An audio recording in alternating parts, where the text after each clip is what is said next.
So what's the smartest question you can ask? The smartest question that you can ask. Would you like to know what it is? Here it comes. The smartest question you can ask is, why do you ask that? For example, if Don Maville comes up to you today and says, what are you doing this afternoon? You should not say nothing. You should say, Don, why do you ask? Because he might say, I'm looking for some people to help shovel the roof, right? So you need to know what the question is before you answer it and why you are being asked this question.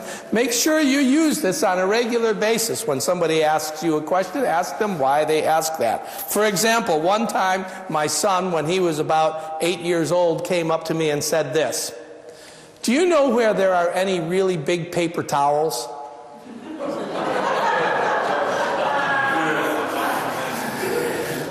And I could have just said, yes, there's some in the cabinet, but a smarter question would have been, to this day, I mean, right now, I can't remember what it was. I remember him asking me the question, and the look on his face, I don't remember what it was he'd done. So it couldn't have been that bad, I guess. The same thing is going on in this passage of Scripture that Darby read today, that a lot of people I find is difficult, is that some people came to Jesus with a trick question. And the trick question was, can you divorce your wife for any reason at all? It's sort of the same question as, have you stopped smoking pot yet? You know, you don't really have a good way to answer that question because the question assumes something already. And that's what they were trying to do with Jesus, is to try to get him to make a statement that would trap him one way or the other. And Jesus knew, of course, that this was what they were after, and so he gives them an answer that's unexpected, and he puts them on the defensive. And everybody there can see right through their plot that they were trying to get Jesus to make a statement that they could then disagree with, but he pointed out to them that the fault was their understanding.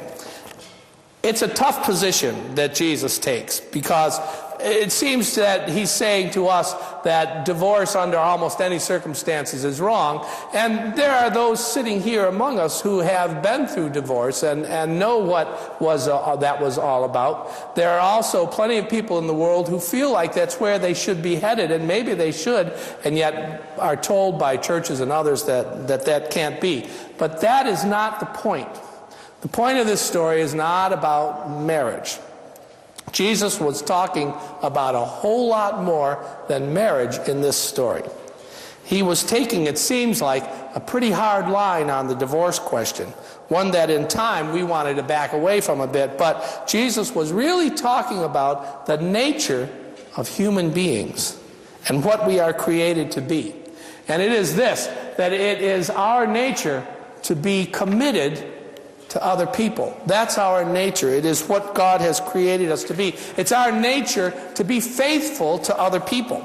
It's our nature to do this. It's our nature to commit in a lot of ways in our lives, to commit our lives to others. It's our nature to commit to things that God has created us to be creatures who form commitments.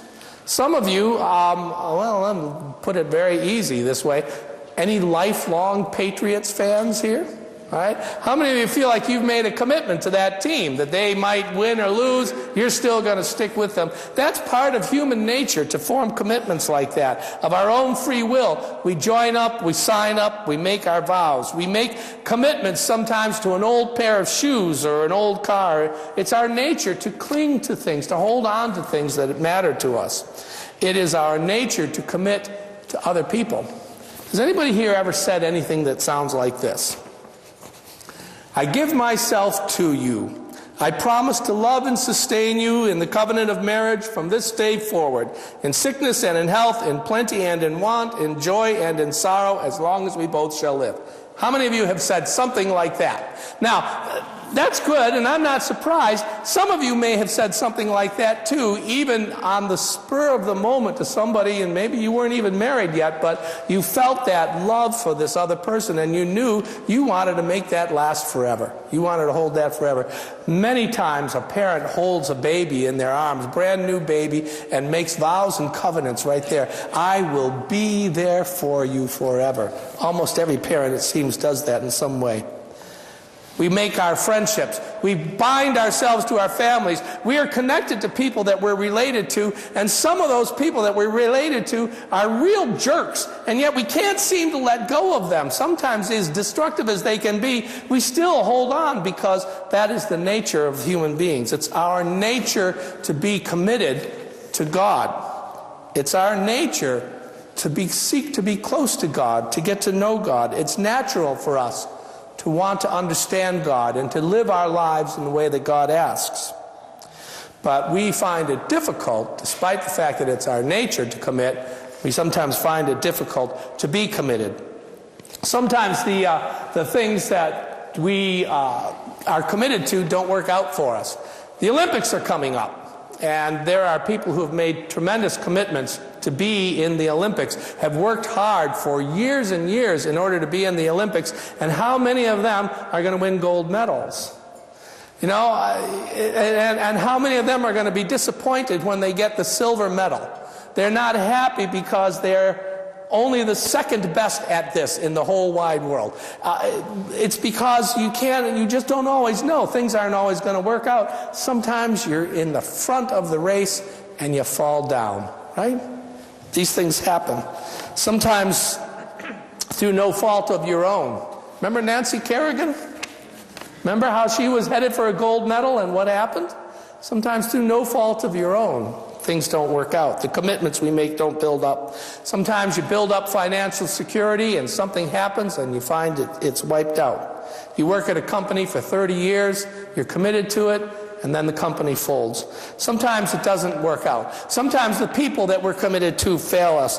Sometimes you enter a marriage committed, but after a while with that other person, the commitment seems to fade and seems to fail. And you begin to realize that this isn't going to be something that lasts forever, even though that was what you intended. Sometimes the government that you pledge your allegiance to turns on you. All kinds of things happen that make it hard for us to hold on to our commitments. And sometimes even making that commitment sets you up for pain. To bind yourself to another person makes both of you vulnerable. In marriage and friendship, sometimes we suffer along with the person we're tied to. Your fortune's tied to another through your commitment, and it doesn't always work. But as bad as all that is, to live without commitment is even worse. It leaves you with this meaningless and frustrated life. What's the point of being here if you're not connected to anything? What is the point of living here on this planet if there isn't anything that you grab a hold of and hold on to and say, I'm here, I'm with you, I'm with this? As bad, as painful as it is, to live without commitment is even worse. A lack of commitment is a big part of a problem in our society. This desire we have to hold on to each other, it seems to be fading in some ways. Seen this more in recent years. How many of you feel that our political system lacks that sense of commitment? That people are not being committed to the task. They're not committed to the public good as much as they are committed to their own sense of power, their own being re-elected. We have a problem with that in this country, and it's creating a series of problems. Sometimes we make commitments, and sometimes we make bad ones, sometimes. Unless we find a way to renew our commitments to God, to family, to community, we've got big troubles. As Christians, we must be witnesses to the world by being examples of commitment to God, commitment to our families and friends, and commitment to our community. We have to be committed to our community. It is no good to go home and pull the shades and not look. It's important to see what's going on there and to be committed to it. So, today, first of all, hold tightly to those whom God has given you. No one's an island. We have to be committed to each other. Take time for your children. Take time for your grandchildren. It's not an option. These are things you have to do. Take time for all of your family, and take time for your friends, your neighbors as well. This is an important thing to do. Be committed to the people around you.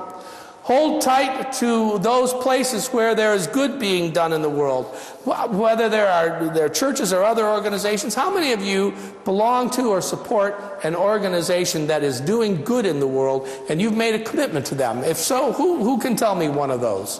What are you connected to? Ray, back there. Masonry. Masonry. Okay, how about you? What were you committed to? Okay. Who else?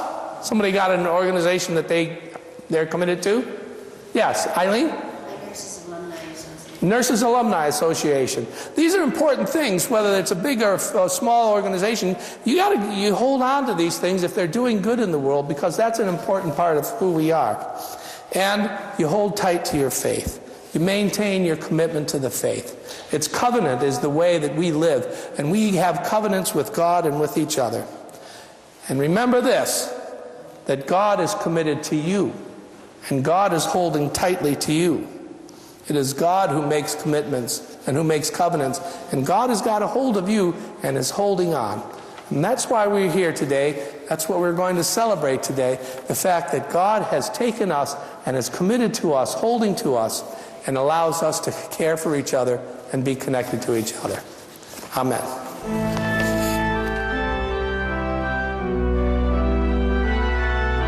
You've been listening to a sermon by Reverend Stephen Carnahan, pastor of High Street Congregational Church in Auburn, Maine. If you feel inspired by what you hear, you're invited to join us in person for worship services every Sunday morning, starting at 10 o'clock.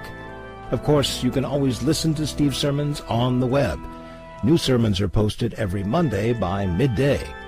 Please explore this website for more information about our church, or visit our Facebook page at High Street Congregational Church, UCC, where you'll find the video version of Steve's sermons as well. We hope that God's presence will be known to you every hour of every day. May God's blessings rest upon you now and always. See you next week.